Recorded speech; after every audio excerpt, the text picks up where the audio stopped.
Hey, in this week's video on Table and Craft, we're going to be making a little water well, much smaller than last week's project, but it has a lid, a rope, and a little baby bucket. So let's get to it. I started this out with a plan, and I didn't really stick to it. I had a vision in mind, but ended up changing my mind as the project went on, and you'll see a lot of that in some of the clips coming up. But I wanted to try a few new techniques, and that's kind of been my goal with any new project that I do, is that I want to use some new techniques. I want to learn. So, and this one I play with plaster. I also play with vegetation, like little miniature flowers and stuff, which I was really looking forward to and actually really love, to be honest with you. But I started out by making a bunch of bricks, and I went the lazy way on this and gave them kind of rounded edges by just rubbing them between my hands. It works really well. You add the texture later, which I think works out just fine. I actually prefer this method over the tumbling them in tumbling in a bucket with rocks. That's just messy and I don't like it, and it doesn't give as much texture as I want it to have. So anyway, I got the well started and built first because I wanted to be able to gauge everything off of that well. As you saw, I actually started with just a paper towel tube, and that was my size because it matched my mini and I wanted to be a bigger well. Because I built my well in a round shape and glued individual bricks on it, there were a lot of gaps in between the bricks around each curve, so filling it with this plaster of Paris was a really great way to fill those gaps and give it like a real life kind of mortar look. Right here you can see me creating a little bit more layers to the base plates, and at first I was going to be doing 2 base plates and then the well on top, and I eventually just kind of bagged that idea and just go with the 1 base.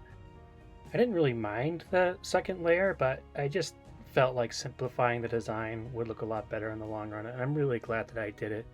I think deviating from your original design is something that's inevitable as you start to build things and like physically have them in front of you. You can actually see where things look better and where they don't. I'm really kind of just like caught in between both like having a really good plan sketched out before I start a project and then just starting a project. Curious what everyone else does out there. Like, are you the type of person to like really kind of sketch things out and then just stick specifically to that plan? You know, some people out there do like a whole CAD drawing and just like use it as a template for their entire build, while others I know just like grab a piece and start going. So put a comment down below and let me know. I'd be really curious to know how many people actually or what everyone does. I decided I really wanted the well to look really deep, so that's why I cut a hole out of the middle of both the base pieces before gluing them up. It was then on to figuring out how I was going to hold up the roof. I knew I wanted a roof over it, and I cut some posts out of some balsa wood. I wanted to make sure I was using something really sturdy. I learned my lesson on my last build that doing things like this are better with something a bit more sturdy, but I decided on just using 2, 1 post on each side, and then I actually cut into the piece and kind of pulled out some of the foam to kind of make them look like they were actually built into the brick.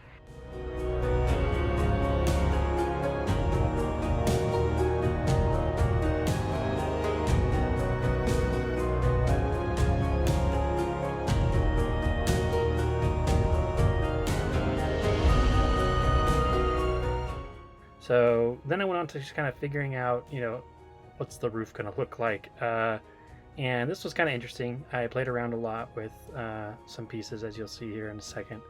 But I ended up determining that the size of the roof by just kind of cutting out pieces of foam core and then just kind of visualizing and putting them on.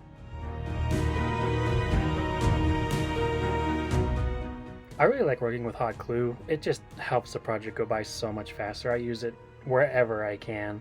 And yeah, I mean, gluing, you can glue pretty much anything, any material to any other kind of material, which is really great.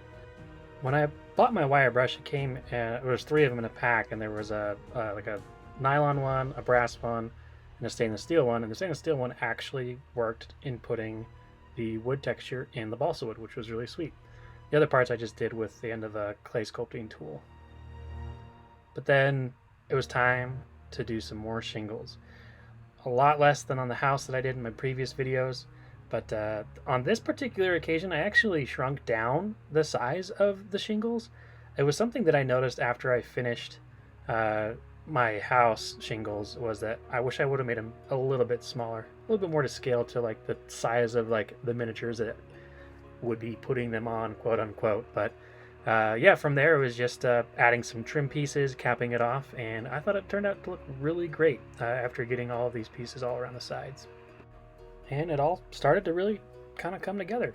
I ran into an issue where in my drawing I had these beams kind of protruding out from underneath the roof, but kind of noticed that if I were just to glue them on underneath the piece of foam there that was shaping the roof, like that gap right there, it would look ridiculous. So I made a compromise and I made a weird cut 4 times and was able to make it look kind of cool and kind of an exposed beam underneath. So yeah, something that I could have planned for a little bit better, but didn't see it coming and kind of adjusted on the fly. I decided I really wanted the well to kind of sit more inside the stone, so I traced it and I started to use my hot knife to melt out the foam, and then so it would kind of recess down in there. This is a mistake. I mean, or I guess this wasn't the right tool. I could have just used a knife and cut it out much easier and a lot less messy, but it ended up working out and it sat down in there. Really not very much, maybe like a 1/16 to an 1/8 of an inch, and but it made a big difference on the look. This is where I decided to try and use plaster to fill in the lines of my stonework done with a pen, which was a mistake. I decided that's really only applicable and makes sense for when you've got really deep, big gaps. Otherwise, you know, I accomplished the same look with just the pen. But I attached this little doodad, I don't know what you call it, the spindle to wind up all of the rope, and it functions, which is really kind of neat. The next thing I did was I built a lid to cover the well. I've seen those on wells before, and I really wanted one. I thought I'd give it a little bit more character and a little bit more interest to the overall piece, and I made it just like I would have made a door. So I cut out some thin strips, gave them some wood texture, and then glued them on both sides, cut off the excess, and then I believe I put a banding around the sides, and then I put a little cross beam on top. I do end up adding handles later, which really kind of finished the look, and I was really quite pleased with it. I wanted a bucket as well, and I really thought about just maybe purchasing a bucket, but it just made more sense to just make one, and I just cut 2 small circles out, put a piece of foam in between them to give it its height, and then cut out a bunch of really thin little strips with wood texture on them yet again, and glued them to the side. And then I end up making a handle for it as well with some of that wire that I've used in a lot of things. I'm actually really pleased with the way the bucket turned out. It's a little cute thing, and it didn't cost me any extra money. I didn't have to wait for it to come. And here's the whole ensemble together. I felt like something was missing, so I decided to add a little bit more to the beams, some kind of angular pieces that kind of go out and stabilize the roof. And I did this with super glue and some accelerator. That accelerator stuff works amazing. I highly recommend getting it. It was now time to paint, and so I did a regular black paint with Mod Podge mixed over the whole thing, painted everything, all the wood brown, stone gray, and then I did a bunch of select stones in a bunch of different colors this time, even more than I did on the stonework on the house that I built. It always kind of looks a little ridiculous, but once you apply a good dry brush and a good wash, it looks good.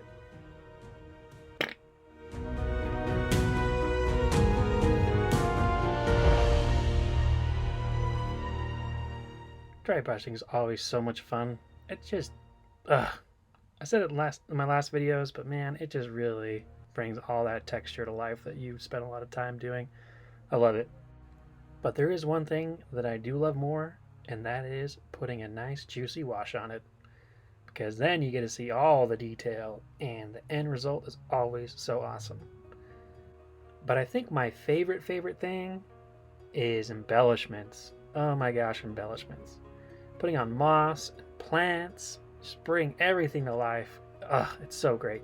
But I made my moss chutney again, and then I found out that it's a lot better to apply with a brush. So that's what I did this time. and I put it on everything, kind of focusing on more one side of the well than the other, but allowing still a little bit to go on the other side. Then I had the chance for the first time to add vegetation, which I really love doing. Adding these little flowers, I got these from Green Stuff World, which took forever to get here. But oh my gosh, I really enjoyed putting this on. I am kind of a wildflower geek, so being able to put this on one of my crafts was pure enjoyment, and I love the result. There was one more thing I really wanted to try, and that was putting a vine on it. I used some moss, some dried moss that you can get at the hobby store. This is Spanish moss, I believe. And then I glued it onto a little piece of a sharpened toothpick, and then put that into the foam and glued it on. I then used super glue as I wound it around the post, and then did a little dab with some accelerator, and everything stuck really well. I'm really pleased with the way this turned out. This Spanish moss was like the perfect thing, I thought, for a vine. Man, it looks good. I also got from Green Stuff World some little leaves, which I loved putting on, kind of got them in place, and then I super glued those on.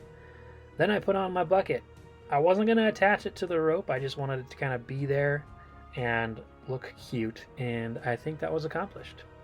I used a paracord, or I guess the inside of a paracord, for the rope.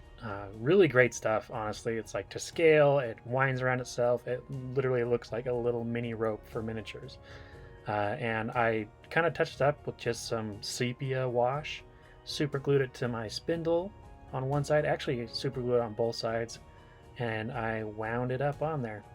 I let a little bit hang down at the end and dry brushed it with some light tan, and it looked just like rope. It was fantastic.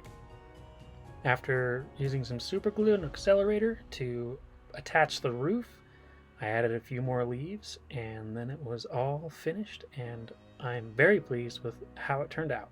Tell me what you think in the comments.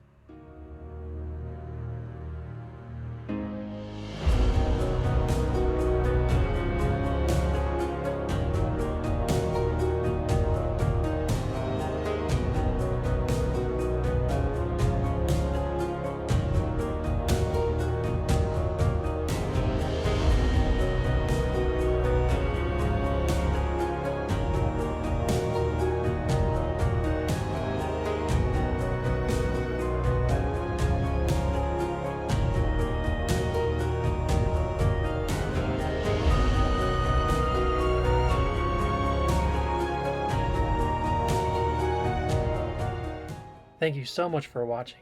Please don't forget to like and subscribe. Take care.